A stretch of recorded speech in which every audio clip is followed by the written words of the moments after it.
Hey guys, welcome to another Vault Hunters video, and today I'm going to be showing you guys some way to automate vanilla farms with the least amount of lag as possible. Now, in case you guys wondering why you want to make farms that reduce that cause the least amount of lag, is because if you're playing with servers or with friends and you have a kind of laggy farm or a farm that's kind of okay hitting the edge, but then your friend also builds that, or other people in the server build the same kind of farm in their area, and more than two or three people are loading that same kind of farm, whether it be because they have over 100 hoppers each farm, that would be over 400 hoppers altogether with four people. That's just per farm, right? So this can get pretty hectic right away. You have so many open hoppers picking up items, looking through chests, stuff like that. So right here, I'm just gonna be showing you guys some easy, quick ways to automate some of these farms. So for starters, right here, as you can see, we have a potato farm and a carrot farm on two sides. Now you see my the streams that I did earlier on when I started the first days of Vault Hunters before I got super busy and I couldn't even stream. You will be able to see that this farm worked pretty well until the villagers picked up seeds because they had them in the inventory. Then I forgot to clear them out. So pretty much how this tactic works, you put a villager here, make sure they are fenced off with hoppers, just three hoppers on these sites where the farmers are going to come and throw them food. And the way it works is that villagers are able to reproduce by themselves. They're able to spawn new babies by throwing themselves a certain amount of food items, and that depends on the food type. So this farm itself works for potatoes, carrots, and beetroot. It does not work with wheat because wheat it requires to be crafted into bread, and then they throw the bread at each other. But they don't. We don't have that right now. So wheat is not one of the ones you can use this farm for. Unfortunately, wheat is very hard to automate without causing lag, as far as I know so far. If you guys do know of a way to automate wheat farms without having to do cause a lot of lag a vanilla way, let me know. I know there is a create way, which is one way I do want to go in the near future. I kind of just went to mechanisms recently though, and that took up all my knowledge stars. Mechanisms with generators, right? Now I will be going on stream later on and showing you guys what I've done in progress with. But this is a pretty good farm. Early on, this takes care of three crops. You put one farmer villager on each side. Make sure they are fresh, without any sort of food in them. And in case you want to know how to clear them out, you can put them in a room along with a composter, and they'll just throw everything to a composter. After 2 or 3 in-game days, you can just take them out of there and put them in here. They should be clean slate. But it is a longly process to clear them out from their inventory. Now, besides those farms, there is also the watermelon and or not the watermelon, right? Minecraft had cousin the melon farm. Oh yeah, so as you can see here, this is the more laggy way of doing it. And the way it works is that each of these 5x5 plots have 25 hoppers underneath them, and because of that, they're able to just pick up the food. As you can see, just pick it up as it gets picked up, as it gets harvested. Now this is an issue. It causes lag, and I'm working on a more efficient way of doing this, but I'll fix that once I get created. You guys can ignore that right now.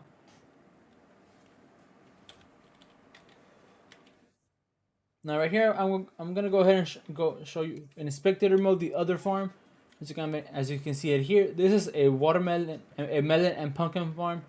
This is tileable all the way up. You can even put another piece over here on this side, on like another slice, and then just put a, what you would need what is it called, iron bars. If you put iron bars here, you can go ahead and mimic this on the opposite side. This pretty much is just a observer looking at the stem with a piston next to it, as well as a piece of a solid block behind the observer, which would be that block right there, and the redstone next to it. This right here is for watermelon and pumpkin.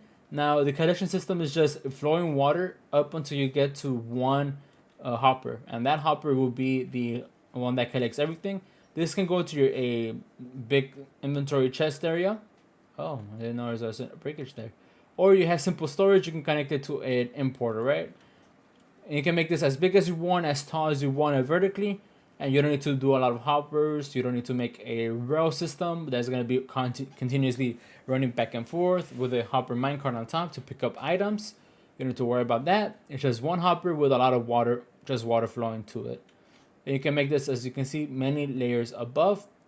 For to tighten it up, as you can see right here, I just put between the soil and the blocks on top and side, I just put a water sources on the in between them, and that's just on either on all, and they're covered on all sides. Of course, it is very hefty of a task to make these farms tileable up if you don't prepare ahead of time. So do be sure to look into that before you do start.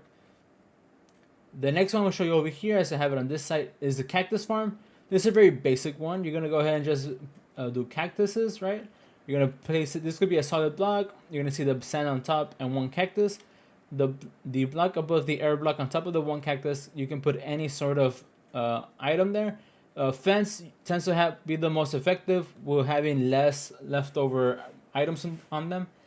And now this itself is not a new concept. Just of course you can just tile it up on top of water sources, and just making this one layer of difference, right? One, what is it? Was the max range of 2 water sources into one other water source that then leads to just one hopper. Again, it's an importer for the system. But just doing this, you're able to just passively harvest other cactus. Granted, the higher you make it, the more you create. At the moment, I don't need that much cactus. This has been plenty enough for me at the moment, and as you can see, I'm not able to actually show you. Give me 1 second. Survival. So for the time I've here on the base, we already have 9,000 cactus. We have 2,000 pumpkin, 5,000 potatoes. Some I think this number was like 17,000 melon slices. I have been using this for mechanisms though. We have wheat, right? Carrots.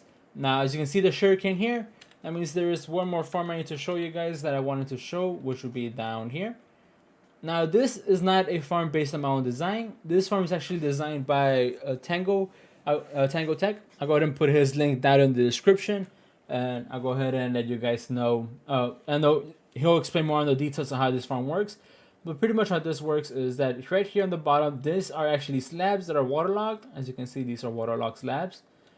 And then you go ahead and plant your sugarcane. Put a water source right here. It will flow down whatever direction the opposite direction is. There's a certain way you need to do it to make this tileable up, sideways, and on dimensions. Go ahead and watch the video. I will leave down in the description below for this. But you just go ahead and it will be a total of 2 observers looking at each other. One solid block. On top of this, next to the solid block is going to be redstone 9. This one I just didn't non-tileable. I just connected them here. And that will take care of them pretty much right there. And that would be your sugarcane farm.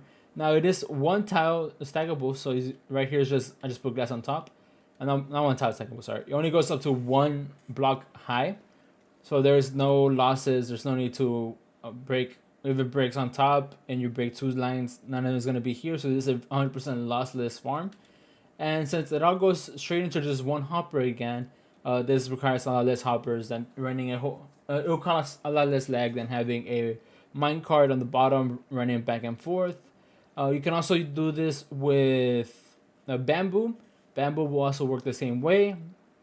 Granted, bamboo is a lot easier to farm with just a sword when you have it on top. As you can see that big pile of bamboo I have over there just floating around. Let me go ahead and get to it. This bamboo, whenever I do need bamboo, I go ahead and harvest this. This gives over 1,300 bamboo, and it's a very limited space. I do not need to be harvesting with this way too often. Just bring a sword, whack at him, use a very mediocre magnet to pick everything up, and voila, you have 1,200, 1,300 bamboo. We can of course make this way bigger, and it'll give us a lot more. But at the moment, our crystals aren't requiring this much bamboo. We haven't actually seen bamboo in any of our crystals, so we just had free bamboo in our systems, unused bamboo. That's pretty much it on how to automate these vanilla farms with causing the least amount of lag as possible. Now, granted, some of these are kind of been known already by some people, but for those who didn't know, that these are the versions of these farms you can make that are not that can reduce lag in comparison to other farms. As you see that farm over there behind me, that is a very lag-proof farm. It does break every now and then when the AI doesn't work, and you do have to rely on the villagers. But it does reduce the lag compared to having 25 or having a hopper underneath every single one of those farmlands. Now that's pretty much it for today. Thank you guys for stopping on by, and I hope you catch you in the next one. Peace.